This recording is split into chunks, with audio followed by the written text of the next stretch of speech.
Hey everyone, let's recap Yellowjackets Episode 8, Flight of the Bumblebee. My approach here will be to recap this in two sections where I'll start with what happened out in the woods and move to what happened in present day.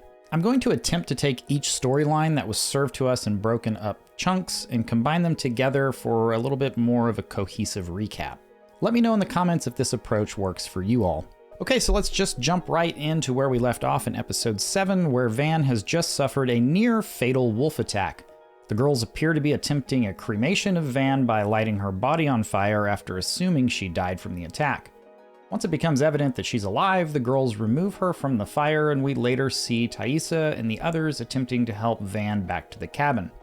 Van just wants to be left behind and tells Ty to let the other girls go ahead, and they do. Misty and the other girls make it back to the cabin and explain that Ty and Van need help. After a short search, they are found and brought back to the cabin. We see them sewing Van's cheek back together, and this is all we see of Van in this episode. Jumping over to Nat and Travis, which is mainly just some teenage drama, but we'll go ahead and recap it anyway. Nat finds Coach Ben reading on a creek bed, and after joking about his and Misty's relationship, she says the girls have known about his sexuality because he never looks at them. They go on to talk about Travis a bit, and Nat promises to keep Ben's secret. We later see Travis checking the fishing nets in the lake as he talks to Jackie about his relationship issues with Nat. Jackie informs Travis that Nat was sleeping with a guy named Bobby Farley, and this clearly triggers Travis and he storms off. Nat sees Travis coming back to the cabin and asks to talk, and Travis brings up Bobby Farley. Travis's irritation stems from the fact that Bobby was the one that spread nasty rumors about Travis after his spinal surgery. Travis is unable to come to terms with Nat's past and seems to end the relationship. Finally, we'll move into the events with our Bumblebee, Laura Lee. We first see a flashback of her at a Christian summer camp where I believe we're seeing the events that led to her faith. She nearly drowns and is rescued by the lifeguard who tells her that he didn't save her, God did. The next time we see her, she asks God for a sign on the porch of the cabin and a bird lands nearby, which is some great foreshadowing for what's to come. Later, Laura Lee announces that she's going to fly the old nearby propeller plane in order to find them help. She's been reading the manual, the plane is full of gas, and she's confident she can do it. Coach Ben tries to tell her he's not going to allow her to do it, and Laura Lee asks what he's going to do to stop her. Towards the end of the episode, we see the girls prepping the plane, and Laura Lee boards and begins takeoff. Miraculously, she's able to get in the air and take flight. Unfortunately, moments later, the plane catches fire and explodes over the lake. After all the visions, Lottie couldn't see this coming. Okay, that wraps up the events in the woods, and it's at this point I would like to share with you my goal of attaining 10,000 subscribers in 2022. If you're enjoying this video, please consider subscribing. Moving into present day, we'll cover what we saw first with Misty and Nat. The hidden camera in Nat's place reveals to Misty that Nat is buying drugs, and Misty rushes over there and barges in just as Nat is about to snort cocaine. Misty shoves her out of the way and snorts it herself. They then tussle over the remaining coke, and the bag bursts into the air, and Misty yells to Nat not to breathe it in. This scene was so hilarious to me. Nat then discovers the hidden camera in her room, and Misty defends her actions by saying she was watching out for her and saved her from relapsing. Misty then tells Nat that she has been working hard on Travis's case and tells her that someone had closed Travis's bank account. Nat doesn't seem to care about what Misty is saying, so Misty storms out. Back at Misty's place, Misty goes back into the basement to find Jessica is holding Misty's bird, Caligula, by the neck. Jessica demands to be let go or she'll kill the bird, and Misty tells her to go ahead. When Jessica begins to squeeze the bird, Misty loses it and starts throwing things at Jessica's head, which causes her to release the bird. I definitely thought Misty was going to kill Jessica after this, but she instead offers to prepare some food.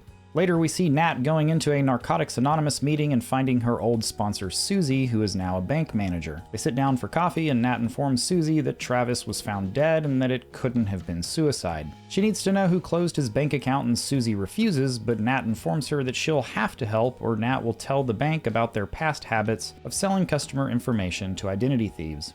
That covers it for Misty and Nat, so we'll move over to Thaisa, which we didn't really see much of in this episode.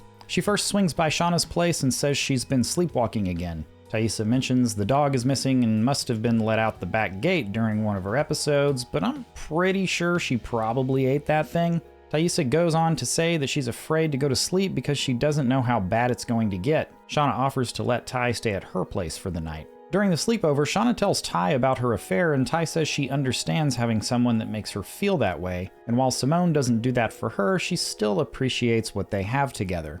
Thaisa goes home the next morning and explains her sleepwalking situation to Simone. Ty tells Simone that she and their son will have to go stay somewhere else while this is going on because she's afraid she's going to hurt them. Moving on to Shauna, which is where we got most of the excitement in this episode. Things kick off with Shauna's daughter Callie finding Adam's money clip in the living room, and beyond resenting Shauna for bringing him in their home, Callie informs Shauna that she's unable to find Adam anywhere on the internet and suspects he has ulterior motives. This leads Shauna to call Adam's supposed art school in an attempt to confirm his identity, and they had no record of Adam having ever attended. Shauna heads over to Adam's and begins to interrogate him based on her suspicions. After asking him multiple questions Adam can't answer, he says that she must have done some digging and she caught him. Adam says he had a girlfriend that went to Pratt and he spent so much time there that it felt like he went too.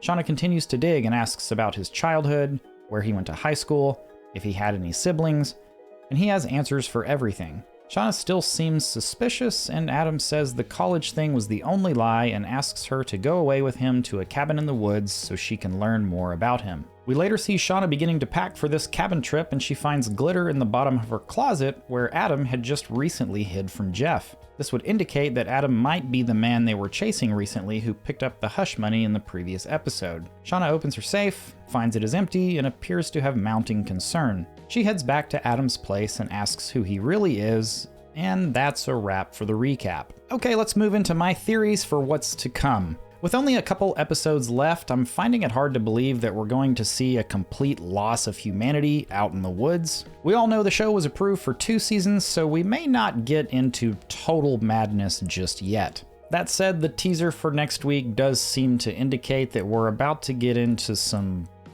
weirdness.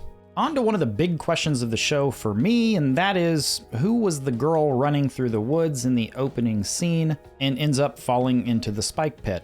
They revealed that this girl was wearing Jackie's necklace, which we saw was given to Shauna at one point, but then returned back to Jackie, and I feel like that's ultimately misdirection. I don't think this is Jackie in the pit. I think it's some other girl that Jackie probably gives her necklace to in the next couple of episodes. When I'm watching these scenes, the hair on this girl leads me to believe that it's Lottie. Additionally, the bracelet that we see on this girl looks to be the same one that was on Lottie's wrist in an earlier episode. So I'm thinking at this point, Jackie passes the necklace on to Lottie, and she is the one we see in the pit. In terms of the Antler Queen, it seems like a lot of people are thinking this is either Lottie or Jackie. Personally, I'm leaning more towards Thaisa. She has always felt like a leader amongst the girls to me, especially in present day. And when I look into the mask of the Antler Queen, I really feel like I'm looking at the eyes of Ty. Who do you all think is the Antler Queen? Let me know in the comments. Finally, in this video, let's talk about Adam. We know at this point that there's a lot more to this character, and it's beginning to look like he may have been the guy that the girls were chasing earlier in the last episode.